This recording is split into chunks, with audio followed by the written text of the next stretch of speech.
จุบลาเด้คักสุดตอนได้ไปเนาะมีแห้งขนาดไหนเนาะแจ้งจางบางเนาะแต่ว่าสีกับบุคอยจัดจ้านไปเลยละคือตอนทาใหม่ๆเนาะแปลว่าคันว่ามันเศร้าหลายพอดีล้านแปดในมีนาเมื่อกี้นี่นะอันหัวอาหารนี่พอดี600,000อันนี้อีกที่ยาวติดค่อยสบายดีตอนเช้าทุกคนเนาะมื้อนี้นี่ก็มาล้างรถตอนเช้าตอนแรง มาล้างรถทุกคนมื้อนี้นี่ฝนตกบนมื้อแล้วตอนเช้าตัวก็นอนพักผ่อนแน่แล้วก็ไปกรีดยางแดหยอดน้ำกรดแดทุกคนมื้อนี้บ่ได้ถ่ายคลิปเลยเนาะอาจจะเป็นมื้ออื่นพุ่นแหละสิได้ถ่ายคลิปเนาะก็หากบ่ได้สิได้ถ่ายคลิปนี่แล้วก็ไปหยอดน้ำกรดไปกรีดยางเด้ช่วงนี้เนาะมื้อนี้นี่อากาศค่อนข้างว่าดียางออกดีแหละทุกคนตัวก็เลยไปกรีดยางเนาะบ่ได้เฮ็ดคลิปเลยนะตกแรงมาแล้วก็เลยมาล้างรถให้มันแล้วเวียกมันซ้ำมื้อนี้เนาะบ่จักล้างรถบ่จักกรีดยางบ่จักส่งเครื่องส่งหัวอาหารเนาะตอนนี้เลยสิไปนั่งเล่นอยู่ห้านหมู่อยู่ใกล้ๆนี่แหละซับซาเขาจะล้างแล้ว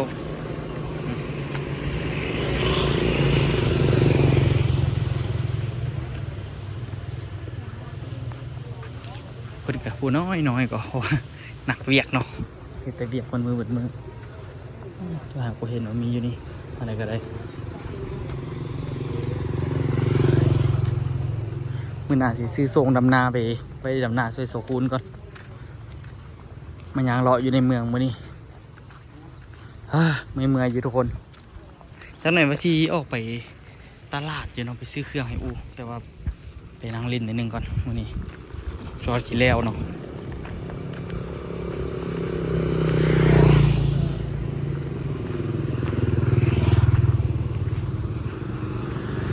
เป็นขายต่ำอยู่นี่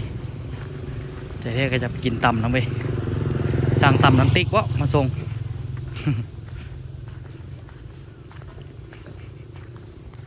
ในเมืองกับบริใหญ่ได้น้อยทุกคนซ้ำนี่แหละเบื้องห้านี่เขาเจ้ากับปิดไปโดนละบ่ฮู้ว่าเครื่องยังมีบ่ตอนนั้นเขาเจ้าว่าซีเซาล่ะว่าซีเซ็งเอาเครื่องออกหมดล่ะเอาไปเอามาคือว่าปิดไปเลยยังงงอยู่ตอนนั้นเขาเจ้าว่าซีเซาตัวว่าซีมาเซ็งเอาเครื่องห้านเพิ่นอยู่บ่ฮู้ว่าตอนนี้เพิ่นเซาแน่บ่เรียบร้อยง่ายเครื่องออกหมดละ ตัวว่าซีมาเซ็งอยู่ปานนั้นเขาเจ้าน่าจะเอาไปรวมขายอยู่บนอื่นเบิดเนาะ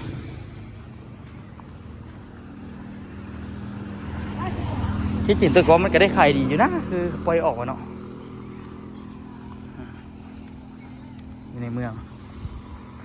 มาไปหานุชตาเด้คักสุดตอนได้ไปเนาะไปกันเนอะมีแห้งขนาดไหนเนาะไปกันเนอะแม่ให้กินเนอะมากินข้าวไปอันนี้เป็นน้องแต่ว่าอายุอันน้ำหนักซ้ำกันละไปมากันเล่นไป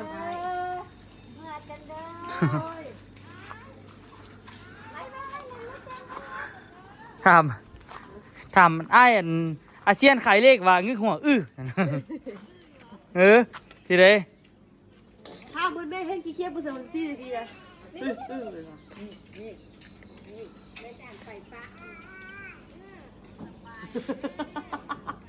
เบื้องล่างการทำมาห้ากินก็รู้ที่เจ้ากระทายเบื้องล่างค่อยเอ่ยดิฉันให้เบิ้งเด้อทุกคนอุคำถ่ายคลิปจังไดเบิ้งเด้อดิฉันให้เบิ้งบึดนึงค่อยว่ากันหน้าเบิ้งก็คลิปส่วนใดจะไปเบิ้งแม่ถ่ายคลิปเบื้องหลังไอ้แน่นะคนเบื้องหลังก็คลิปไอ้แน่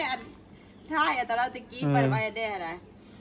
เบิ้งวิธีอุคำถ่ายคลิปให้ทุกคนเบิ้งเนาะว่าทุกอูถ่ายจังไดตัวถ่ายจังไดทุกคนนี่แหละอันนี้แหละพระเอกนะขาตั้งกล้องแหละพระเอกตั้งกล้องกันเด้อซอกมุมก่อนเห็นโมไม่เห็นข่อยเฮ็ดบนรับมีดข่อยนั่นคอยเราพูดเดี๋ยวว่ามาตัดไม้ทิมใส่วันนี้จะได้บุ้งกล่อมตัดไม้ทิมมาใส่ข่อยเฮ็ดบนรับมีดอันนะกรีดยางนะ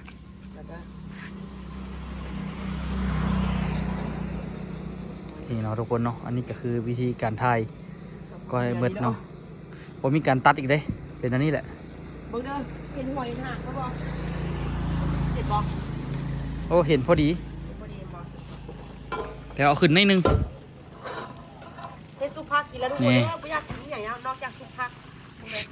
ไปเก็บผักมาแล้วกันเลยอันนี้ผักเก็บผักอยู่ส่วนนี่อันนี้นะมาปนใส่กับผักเก็บคอยไปส่งซ้ำนั่นเครื่องมาเด้อแต่ไปกินเบียร์จักเมานึงหรือจริงมาสร้างว่าอันไหนแท้ ค่อยถามแท้สิกินข้าวแล้วค่อยบ่หรือบ่กิน บ่กิน บ่กินค่อยกินผู้เดียวหมด เออ เออ กินรสอันไหนก็ซุปผักอันไหนก็ซุปผักซุปผักกับอีหยัง ฮะ ซุปผักกับอีหยัง แล้วก็สุภาพไปนะ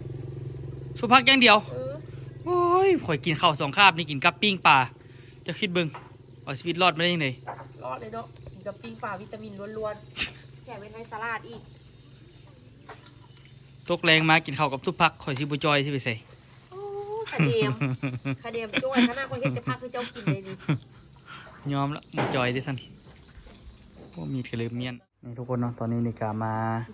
เบิ่งเงินกำคือมิดจัดแทะเงินก ข้าวกับพริกข้าวก็เป็นกินอย่าง ไอ้ช่วงนี้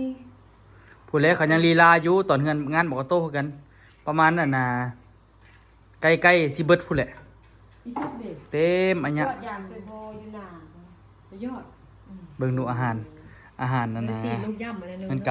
ำใส่ยังไงนี่เป็นแต่แซ่บเนาะตายแล้วมีนะใจขาดเลยบ่ได้กินน้ำบ่ได้กินแป้งนัว นี่ทุกคนเบิ่งไอ้น้อยเนาะเบิ่งลูกเท่าต้นตาลได้เหรอซื้อลิ้นแหม่เม็ดพลอยคักแล้วเลยเนาะน้องเม็ดพลอยน้องเม็ดพลอยเม็ดพลอยน่ะฮักละเนาะงามละซื้อม่วนก่อนเอาพ่อมีน้ำยังไงสิมา ถ้าเมษายาประมาณ6-7 มื้อ6 มื้อ ตัวเราชิมารีวิวห้องนะทุกคนเนาะอันนี้ก็คือบรรยากาศตอนกลางคืนทุกคนอยู่โลกตาลปาที่เราเดินยิ้มทุกคนช่วงนี้เนาะยิ้มรับตาสิพิสวงวันนี้เนาะฟ้ากะคักกิดดิเมืองกับบรรยากาศตอนกลางคืนห้านแจ้งจางปางเนาะแต่ว่าสี่กับบุคอยจัดจ้านไปเลยละคือตอนทาใหม่ๆเนาะ โดยว่าคันว่ามันเศร้าหลายมื้อหนาตัวชีทาเพิ่มนะทุกคนเดี๋ยวตัวชีมารีวิวห้านให้ทุกคนเบิ่งว่าปัจจุบันนี้มันเป็นยังไงแล้วเนาะทุกคนตัวรู้สึกกับมันคักก่อเพราะว่าได้ขายเรื่อยๆนะทุกคนอันไหนที่ว่าบ่ได้เอาเข้าก็ได้เอาเข้านี่พวกยาทาหน้ายางเอามาเพิ่มทุกคนอันนี้ก็คือ ผลิตภัณฑ์เอามาแจกฟังไทยผู้ใดทุกคนเนาะยาทาหน้ายางแล้วก็เหงื่อป่าทุกคนเนาะอันนี้ก็คือมีเหงื่อที่ว่าตัวเอามาใหม่อีกบุดนนี่ก็สิได้ขายเลยพวกนี้เพราะว่าใกล้เข้ามาแล้วว่าซั่นซะใกล้เข้ามาเต็มที่แล้วผู้คำค่าเหงื่อป่าแล้วก็บ่จ่ายข่อยตัวค่าเหงื่อป่านี่โอ้ถือบ่แพงดอกสุดนี่ตัวออกก่อนเนาะแล้วก็มีหัวอาหารทุกคนได้ขายดีแต่ว่าข้าวเบิดละเห็นบ่ช่วงนี้ได้ขายข้าวดีผู้คำสิบ่ได้สั่งข้าวใหม่หวะ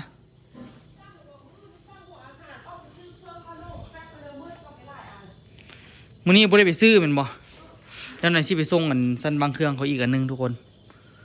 ยังเหลือสั้นบางเครื่องกันยังเหลือบ่หลายแล้วเนาะโซนนี้นี่ก็ค่อยย่ามขายเนาะ1 2 3 4 5 6 7 8 9 10 11 12 13 14 15 16 17 9 20 21 22 23เหลือ23อันอู้ก็คือบ่เฮ็ดคลิปอีกหน่อยนึง มาได้ก่อนอู้นี่ยังไปซื้อเบียร์ซื้อข้าวยังไปซื้อเบียร์ลาวไปซื้อข้าวไปซื้อน้ำดื่มปทุมมาอู้หลายอันเลยนี่ ค่อยกับความคิดนี่ก็หลายอะค่ะแนวสิเฮ็ดแต่ว่าห่างไกลใจเขาได้อยู่แต่ว่าห่างไกลบ่ได้ก็ได้พักผ่อนก่อนแต่ละเทื่อส่วนหลายเดี๋ยวนี้กรีดยางแล้วมันเมื่อย เอามือพาดเข้าเลย มือพักหน้าอย่างข่อยก็อยากเฮ็ดอันนั้นอยากเฮ็ดคลองน้ำซะหลายแนวอยู่เดี๋ยวนี้ยังเหลือที่ค่าใจก็มีคลองน้ำนะทุกคนแล้วก็มีอันน่ะข่อยสิเฮ็ดแนววางอันน่ะโถดอกไม้ให้เจ้าวางพักคั่นน่ะโถพักคั่นน่ะเฮ็ดแบบเป็นสั้นคือตั้งนั่งนี่นะ เบียร์เวียดก็เริ่มซิมดฟอนเงินซื้อเบียร์เวียดอีก เมื่อตะกยามันก็เห็นเขาขายอยู่เวียง180,000โอ้คันเอาไปเอาเองคือจะได้ราคาลดกว่านี้ค่อยว่าเนาะเขาขายได้180,000แสดงว่าต้นทุนเขาได้160,000 แม่น จะว่าบ่ แม่น เนาะ เขาต้องได้กำไรแก๊ปนึงประมาณ7-8,000 10,000 ประมาณนั่นแหละ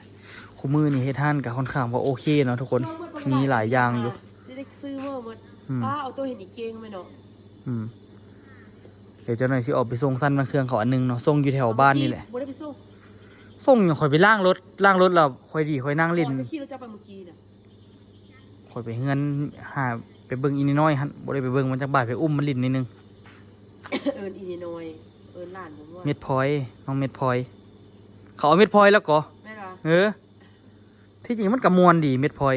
ซื้อคือกับหลานไอ้นี่อะนะ แต่ว่าคือกับสิเป็นหยังมันอยู่คนละขั้วกันม่วนๆก็ซื้อนี่น้องเม็ดพลอย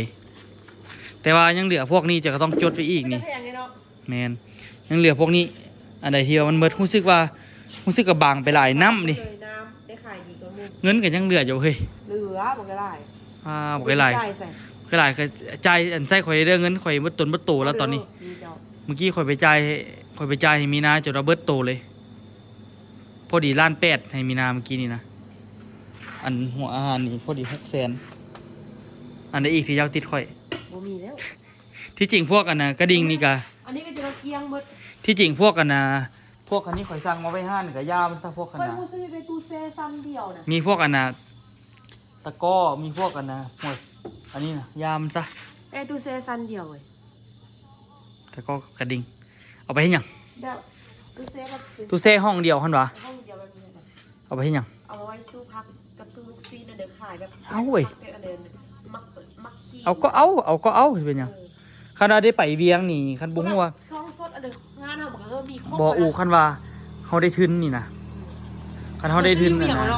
เฮาได้ทุนนี่เฮาไปรอซื้อมือสองอยู่เวียงให้อีติ๊กความติ๊กก็สิเอาอันหนึงแล้วก็อาจจะไปซื้อเครื่องก่อสร้างนี่นะ อะไรก็บอกว่า อ้อ จัดทานอีก ให้จัดทานอีกหลายแต่ว่าเงินครัวนี่ใจแท้ข่อยอยากเอาไปไว้ลุมมันเลย ลุมนี้ เฮ็ดสันออกไปแล้วก็เฮ็ดบอนซักเครื่องอยู่หั่นพร้อมเลย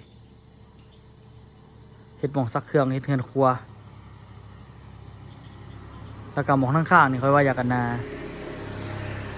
อยากต่อออกไปแล้วเฮ็ดบอนนั่นน่ะไว้ปูนบ่ไว้ปูนแคบโคตรบ่เหมาะบอนไว้เล็กได้อยู่ เล็กกระบอกฮึกน้ำ ย่าเลยเฮือนครัวอยู่นี่แหละแต่ว่าต้องได้จัดสถานที่อีกหลายเติบอยู่ ยับเข้าเพราะอันนี้เขามันว่างกันหลายพวก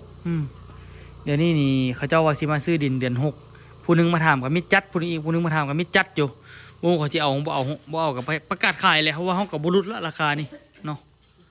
นี่ในห้างเฮาก็มีพวกมีดตัดเล็บเนาะ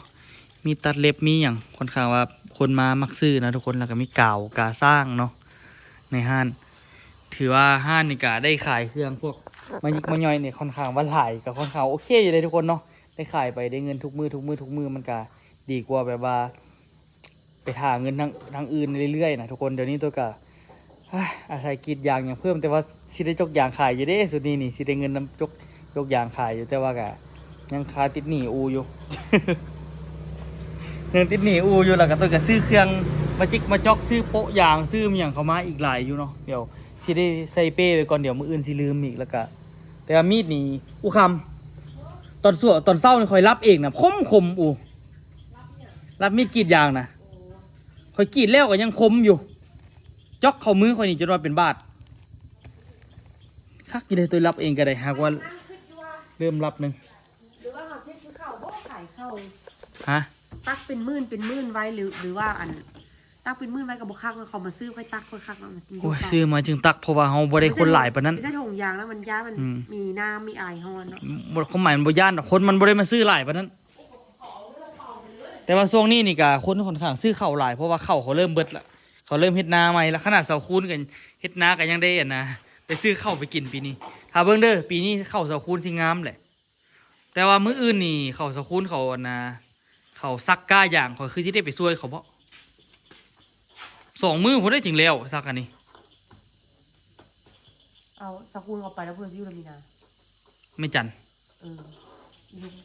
ตายเลยเจ้าอยู่ห้านผู้เดียวได้อยู่ ไป บ่ เรื่องปกติก็ไปนำกัน ไหวอยู่บ่เจ้าอยู่ห้านผู้เดียว ตอนสวยพอจักนอนซะ ค่อยอยู่ผู้เดียวอยู่ปกติค่อยไหว มื้ออื่นนี่ข่อยว่ากรีดยางแล้วพาออโต้ไปลงทะเบียนเขาโรงเรียน ค่อยก็ว่ามื้ออื่นนี่ให้อันนี้ตื่นเช้ามาแล้วค่ะไปกินข้าวทางน้าเอาตื่นเช้ามาเช้าแล้ว ข่อยไปกรีดยาง จะค่อยต้มข้าวเปียกกันเดี๋ยวไว้ท่า จังได๋ กินข้าวแล้ว จังได๋ก็ต้องซื้อตอนประมาณน่ะนะ ให้เรานี่พาเอาต้องไปลงทะเบียนเขาไปเลาะซื้อเครื่องมาขายแล้วมาเลย จังได๋ ตัดผักบุ้งไปเถอะสับฟุติกเด้ จังได๋ก็น่าจะประมาณน่ะนะ เอาเด้อ จังได๋ก็น่ะ อันนี้สาวสอนใส่มานี่มอเด้อมอ1จังได๋ก็ต้องจะได้เป็นตอนสวยจังได้ออกไป ลอกไป เครื่องก็สิได้เอาเข้าอีกหลายเนาะตอนนี้นี่ก็สิมีค่อนข้างว่าเครื่องว่าหลายเนาะก็สิเป็นพวกน้ำยาประผ้านุ่มสบู่กับเครื่องใช้ทั่วไปแหละทุกคนเนาะส่วนหลายก็เป็นสินค้าจากทางฝั่งไทยพุ่นแหละเนาะอยากว่า 90% เนาะเป็นสินค้าฝั่งนั้นแต่ว่าอันนี้ยาอุดยุงนี่เขาเจ้าสิใช้ของจีนแต่ว่าอันนี้คักดีเด้ราคาก็ถูกอีกน่าจะถูกอยู่ประมาณอันน่ะ10,000 กีบน่าจะประมาณ18 16 17 บาทนี่แหละประมาณ16 บาทนี่แหละนี่ตัวอันเนาะก็ใส่ดีเลยยุงบดต้อยบดใกล้เลย แต่ว่าเดี๋ยวนี้นี่ก็มีตู้อันนี้นี่ใจแท้นี่อยากได้ตู้แช่ใหญ่กว่านี้เอามาไว้ขายน้ำก้อนได้ขายดีแถมกำไรดีเนาะตอนนี้มืดเลยเนาะเอามาเท่าไหร่กับบ่พออุคำข่อยเว้าแท้ได้อันน่ะขึ้นมานี่ซื้อหงน้ำก้อนตัวน้อยบ่อันน้ำก้อนนี่ค่อนข้างว่าได้ขายดีพี่ลึกซื้อของเขามาขายต่อเลยเนาะดีแล้วเนาะแต่ว่าน่าจะได้ซื้อตู้แช่ว่ะ ซื้อตู้แช่ดีกว่าซื้อตู้แช่ตัวใหญ่ที่มันใส่น้ำก้อนหลายถุงนะนั่นดีกว่า เด้อูขนาดจะซื้อน้ำก้อนมาล่ะจะใส่ดูกันกล้องตัวนี้น้ำขนาดมันมีบอลเหลือขนาด ก็ยังซื้อตู้แช่แบบนี้ก่อนเนาะแข็งหมดเลยแบบนี้มันใส่น้ำก้อนโดยเฉพาะตักเต็มนี่คักเลยนี่ขายต่อแหงเลยโพดฟุตบอลโอ้ได้เงินน้ำก้อนได้กำไรเครื่องเด้อกำให้ดีว่ะกำไรดีก็เป็นตาซื้ออยู่ได้คอยเป็นตาลงทุนซื้ออยู่ได้ทางที่ซื้อตู้อีกหน่วยนึงมันซื้อตู้แช่ฟิตนี่ก็อาศัยใส่น้ำก้อนเนี่ยแล้วก็ใส่อันอื่นน้ำพูดนะซอกแนวซื้อแล้วได้นี่อยู่ล่าบ่เป็นแล้วได้ซอกแต่แนวเสียเงินแล้วได้นี่หาเงินยากบ่ยากนี่เอามาซื้อนั่นนี่เป็นยังไงคู่มือนี่ขายเครื่องขายของก็ได้อยู่ว่ะค่อนข้างโอเคเลยเนาะรายรับตัวเดือนก็ประมาณ100 ปลายล้านพุ่นน่ะเอากระเทะเสียเด้ฮะเสียเด้อันซื้อเอารายจ่ายฮะรายจ่ายก็ประมาณ100 ปลายล้านเหมือนกันแต่ว่าแต่ละมือที่ขายเครื่องดีเนาะฮะเนาะค่อนข้างได้ขายดีทุกคนเนาะเป็นปุ๋ยเป็นหัวอาหารเนี่ยมันก็ได้ขายดีมันก็โอเคอยู่แหละเนาะแต่ว่าหลายสิ่งหลายอย่างก็ซื้อมาแล้วก็ได้ออกไปซื้อเป็นหนึ่งก็ได้ออกไปซื้อเป็นหนึ่งก็ได้ออกไปซื้อมันเบิดไวขึ้นอย่างนี้ห้านเขานี่เห็นบอกพวกกันนะเครื่องในตู้แช่นี่ก็พอผ่านไปมือนึงแล้วก็เริ่มหายเริ่มบางไปได้เอาค่อยเอาเข้าเข้าไปเต็มเนาะมันมืดไปเนาะอะไรก็ได้นี่เบิ่งอย่างนี้โอ้ยหาเรื่องเท่าคำเอ้ยแฮงว่ามีเอ็นคนขายเลขอยู่ใกล้แฮงอยากซื้ออยู่เสียเงินอันนี้เป็นของผลิตภัณฑ์ลาวเนาะอันนี้ของไทยครบเซตเลยนะฮานนี่แต่ว่าต่อหน้านี่ก็คือขายเครื่องก่อสร้างนี่ตัวสิจัดพื้นที่เนาะโต๊ะนี่เอาออกเนาะคิดว่าน่าจะได้เททั้งหน้านี่นะทุกคนโต๊ะตัวสิปูทั้งหน้านี่แล้วก็โต๊ะนี่ว่าที่จริงอยากมั่งตูบตัวนี้นำแต่ว่าฮูซีทันได้บนน้องพอดีต้นตาลว่าสิไปเฮ็ดตูบคันเฮ็ดตูบก็ได้มั่งตัวนี้ออกแล้วก็เอาไปเฮ็ดตูบอยู่พุ่นแล้วก็เอาโต๊ะไปวางไว้ทั้งข้างนี่ก็ดีคือกันสินะปรับพื้นที่ดีๆไว้ทั้งข้างนี่ก็คักคือกันเนาะแล้วก็พวกสั้นพวกนี้เหนียวออกเบิดนะทุกคนอันนี้คือกันว่าสิเอาไปให้ต้นตาลเนาะเพราะว่าอันน่ะเดี๋ยวลูกเพิ่นใหญ่แล้วก็ค้านเป็นแล้วก็ยุ่งได้เนาะต้องมีคอกเนาะต้องมีคอกซวย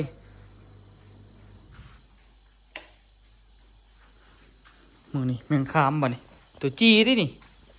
ตัวว่าคันว่าเฮ็ดอันนี้คลองนี้แล้วนี่ป๊าดทีโดแต่มันคักเนาะแต่ว่าปัจจุบันนี่ก็พยายามเล็งหลายอันเพราะว่าเวียกก็หลายแต่ว่าก็เริ่มเบาไปแล้วเนาะเพราะว่ามีนาก็เกิดลูกเรียบร้อยแล้วก่อนหน้านี้มีนาบ่เกิดก็ค่อนข้างว่าอุกใจเนาะว่าสิเฮ็ดจังไดเพราะว่าเวียกก็คามือหลายอันเนาะนี่เมียนเบิดแถวนี้พวกปุ๋ยพวกอย่างนี้ก็พวกหัวอาหารนี่ก็บางทีนี่ก็เป็นเบียร์เป็นอย่างกับบางที่สิเอามาวางไว้แจกๆนี่เนาะทุกคนแถวนี้สิเคลียร์เอาเบิดเนาะแล้วก็สิได้อันนั้นสิได้จอดสั้นวางเครื่องนี่เพิ่มเนาะสิได้จอดตัวนี้เพิ่มจอดอยู่นี่แหละจอดแล้วก็ใส่ให้มันเต็มนี่เนาะแล้วก็ซื้อเครื่องพวกอันเครื่องไฟฟ้าเข้ามาเนาะซื้อเครื่องมือไฟฟ้าซื้อเครื่องที่แบบว่าสิมาซัพพอร์ตท่านนี่นะเพราะว่าพวกที่ว่าใส่ดีคือที่สุดก็คือตัวคิดว่าน่าจะเป็นพวกกัน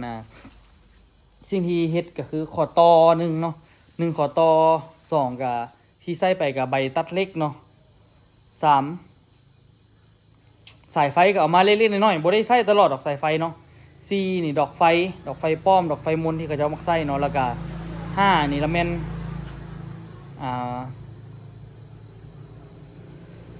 ที่จริงมันต้องได้คิดอีกหลายนะทุกคนมันเครื่องพวกนี้มันหลายแฮงเนาะพวกอุปกรณ์การเกษตรนี่ก็ต้องได้เอาเข้าอยู่พวกอุปกรณ์การเกษตร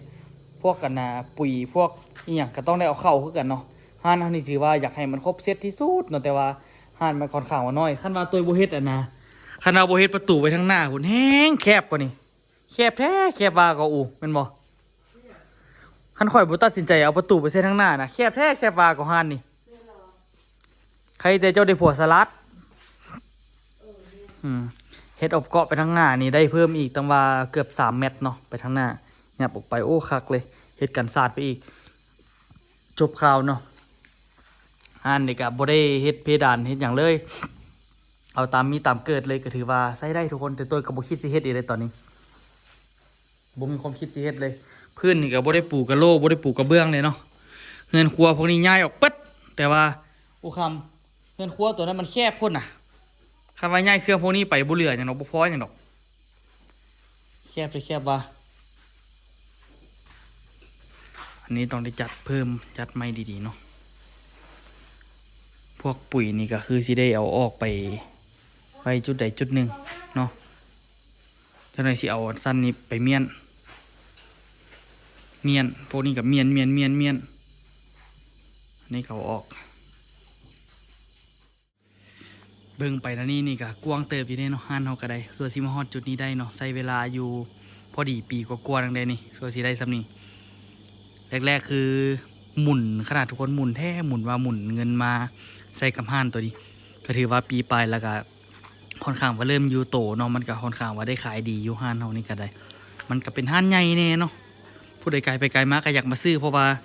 มันมีหลายอย่างให้เลือกว่าซั่นซะเนาะนี่อุปกรณ์ซิดเบ็ดมีอย่างมีครบเซตแต่ตัวยังฮู้สึกว่ามันอยากน้อยพูดอันนี้น้อยที่น้อยป่ะบ่คิดว่ามันสิน้อยปานนี้อันนี้ได้มาราคาที่ค่อนข้างว่าแพงอีกเนาะกระดิ่งเอามาไว้ขายนะทุกคนซื้อมาไว้ขายโดยเฉพาะเฮ็ดสั้นบางเครื่องนี่ก็น่าจะได้ประมาณเฮ็ดสองห้องเนาะทุกคนแถวนี้นี่ย่านใส่อันนั้นก็คือซิสเต็มเหมือนนะใส่พวกท่อเนาะทุกคนท่อน้ำประปาแล้วก็พวกเล็กเนาะก็คือซิสเต็มละอันห้องนี้นี่นะแต่ว่าห้องทั้งหลังก็ไว้แบบว่าให้คนย่างไปทางด้านได้เลยเนาะทุกคนใจแท้อยากเอาตู้เย็นอยากเอาตัวกินน้ำกับยามันอยากเอาตู้เย็นง่ายไปข่อยเว้าแท้ในเฮือนครัวคือสิได้ง่ายอีหลีว่ามันแคบโพดเนาะ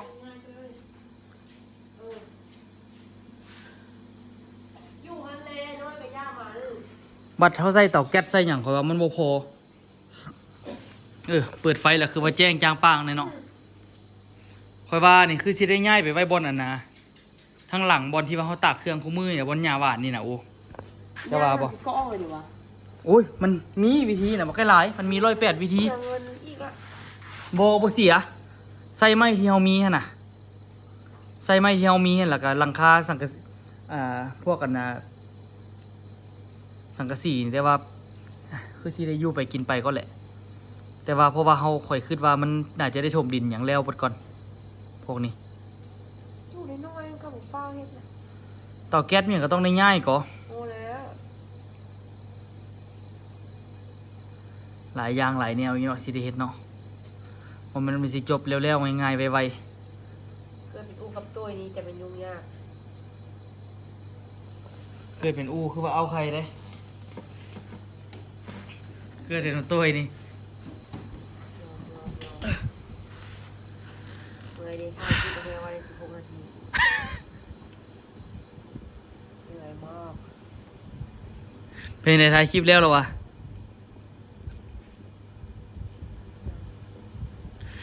ทำอิฐนี่ตัวว่าซีแลนนะ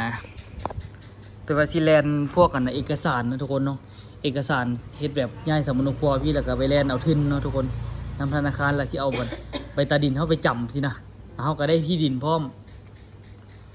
แต่ว่ามีคนที่มาถามซื้อเขาก็เลยว่าปล่อยไปซะกับบริแลนเอกสารแต่คันว่าเขาบ่ให้คันว่าเขาบ่ซื้อจากเทือกับซิได้แลนคืนก็เนาะ จะคิดว่าจังได๋คันว่าเฮาเล่นเอกสารแล้วเฮาแบบว่าไปเล่นเอาธนาคารนี่ก็กระดนอยู่กระดน1กระดน2นานได้ ฮะเขาเรียกว่าตัวทอนเงินพอมี เจ้าไปทอนไว้เขาลุกอันนี้ยาก โอ้ใครรู้กันเอาได้พอมี เอาตะปูม่วงแม่ปูม่วงก็มีเด้อ ปูพวก ต่อสังกะสีนะ มืออื่นหมดแล้ว เออปูอยากให้เครื่องเต็มฮานนี่เนาะอะไรก็มีอะไรก็มีปิดฮานบ่ได้อยากไปหาต้นตาลกับมีนากับบ่ได้ไปนี่คนมาซื้อเครื่อง ปิดเขาก็โทรนำก็เลยบ่ปิดซะ ใจแท้อยากไปสิตายเลยหมอ ต้นตาลไปกรีดยาง เราต้นตาลกับไปเจอกัน เจออันนี้ใส่ ส่วนยางเขากำลัง อันเจ้าจดเบิ่งแล้วมีหยังแน่เดี๋ยวนี้ อันเดิน เจ้าจดไว้นะ บริจดอันเดินนะ อ้าวมื้อนั้นข่อยเคยเห็นเจ้าจดอยู่ซั่น โอ้ยถามเดี๋ยวจดอันเดินแล้วเจ้าบนเบ้าน้ำควายแล้วก็กระโบจดเลยแล้วก็บูจด ถามตอนไหนเจ้าถามข่อยแต่ละเทื่อนะ9 โมงกลางคืนยามข่อยสินอนละเจ้าจึงมาถามข่อย เฮ้ยเขานอน3 โมงเช้าก็ยังนอนทุกมื้อ เขาเนาะข่อยนี่3 โมงเช้าได้ลูกไปกรีดยางแล้วเขาหาก็นอนเฮ้ยข่อยก็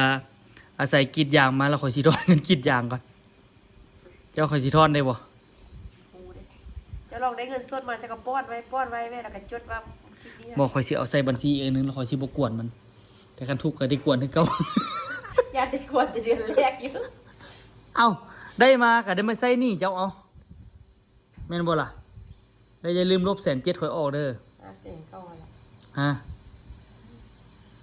ลบ170,000ข่อยออกแล้วก็ใส่เพราะว่าน่ะซื้อเครื่องซื้ออุปกรณ์ไปกรีดยางโอ้คักอยู่ได้ข่อยว่าแต่ว่ามันต้องได้นอนสวยว่ะใครกรีดยางนี่คันบ่นอนสวยนี่ตายมันอยากนอนน่ะทุกคนที่จริงตอนนี้ก็อยากนอนแล้วเพราะว่าข่อยไปกรีดยางตอนสวยนี่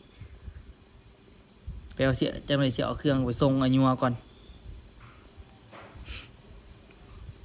ข่อยเห็นเจ้าจดบอกไอ้ไล่เดี๋ยวมันเนาะที่จริงแบบว่าคันจดพวกนี้นี่ข่อยว่าต้องมีแบบว่าเรื่องแบบว่าเครื่องพัสดุก่อสร้างสินะเขียนหัวข้อไว้แค่นั้น แม่นแล้วว่าเครื่อง มีอย่างแน่ ไฟฟ้ามีอัน แล้ววันนี้ก็เขาจดแต่ละประเภทน่ะเครื่องไฟฟ้า มีอย่างแน่คิดออกแล้วก็จดคิดออกแล้วก็จดคิดออกแล้วก็จดถาม ChatGPT ลองมึงไหมให้แบบว่าลิดรายการมาของที่พวกเขาใส่ประจำ ซื้อเครื่องมาจัดฮานนี่ผมเครื่องว่างหลายแล้วเครื่องเริ่มว่าง คันว่าไปเวียงน้ำ3-4 มื้อนึงก็ว่างไว้โดนเอาเครื่องก็ได้เนาะอันแพมเพิร์สตัวใหญ่เจ้าคือบ่ออกมาขายนี่ เมื่อถึงจะเอาไปซื้อนี่ อืมจดไปเลยมื้ออื่นไปละมื้ออื่นละตอนสวยละไปเราไปส่งออโต้ลงทะเบียนแล้วเราไปซื้อเครื่องเลยเดี๋ยวออโต้ไปโรงเรียนแล้วทุกคน 48เดี๋ยวลองเบิ้งเปลี่ยนไปได้บ่ โอ้โหต้องอันไว้ไปบ่ได้ดอก100% นี่ตอนแรก จะได้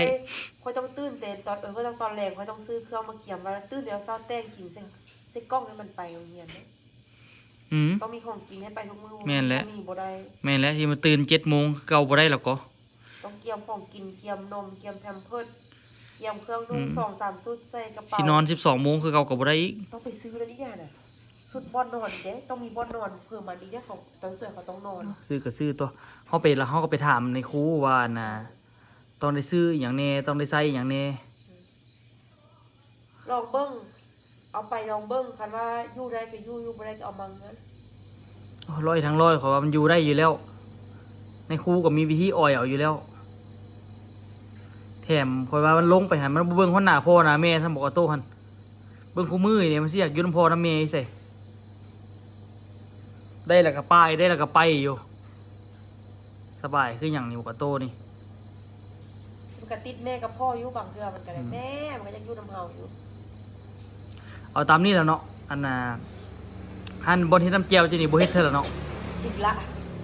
เฮ็ดใครคือก็สร้างกันนั่นบ่ กูแหละกูกับเตี้ยเพื่อนมา เขาก็ถามเจ้าซื้อว่าเจ้าอยากลงทุนตัวใดแท้เพราะว่าลงทุนตัวหนึงก็อยากลงทุนตัวหนึงลงทุนตัวหนึงก็อยากลงทุนตัวหนึงบ่ลงทุนน่ะหลายในหัวนี่มันคือหลายแฮงอีหลีแต่บ่ฮู้ว่ามันสิหล่อนบ่ ก็แต่ว่าคัน หลายอย่างโพด แต่ว่าคันว่าขายเครื่องอัน ก็สร้างนี่มันต้องเฮ็ดการตลาดอย่างไรอยู่บ้านเฮาบ่มีเด็กไทยก็ลองเบิ่งเฮ็ดทันนี้ก่อนน้ำเจียวค่อยว่าตามหลังเพราะทุกอย่างมันลงตรงหมดละไปเฮ็ดน้ำเจียว เฮ็ดคือ เจียวไปเฮ็ดโรงงานอยู่หลัง ท่าน บ้าน ไป นี่ เครื่องก่อสร้างนี่ข่อยสิยุ่งไปอีกนี่ข่อยต้องยุ่งไปส่งเพราะว่าแรกๆนี่เฮาบ่มีคนนี่ข่อยต้องเฮ็ดเบิดเลยนี่เพราะว่าสิเป็นคนปูนคันสมมุติเขาสร้างเป็นต้นนี่ข่อยก็โอ้สุดๆเลยเครื่องเปื้อนน่ะ พอยามนั้นแล้วก็เบิ่ง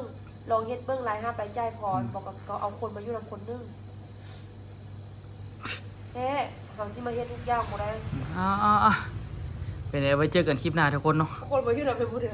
ฮะโอ้โหเอาเติงวะ มาดอก ทุกคนไว้เจอกันคลิปหน้าเด้อสำหรับคลิปนี้บ๊ายบายทุกคนสบายดีมันเป็นเรื่องของอนาคตเนาะแค่มาแชร์ทุกคนบอกกันฟังเนาะหลายคนก็คิดว่าตัวนี้จมหลายเนาะที่จริงกัได้เว้าแน่แหละเพราะว่าบ่เว้านาทียังสิบ่พอไปเจอกันคลิปหน้าทุกคนสู้ๆชีวิตยังอีกยาวไกล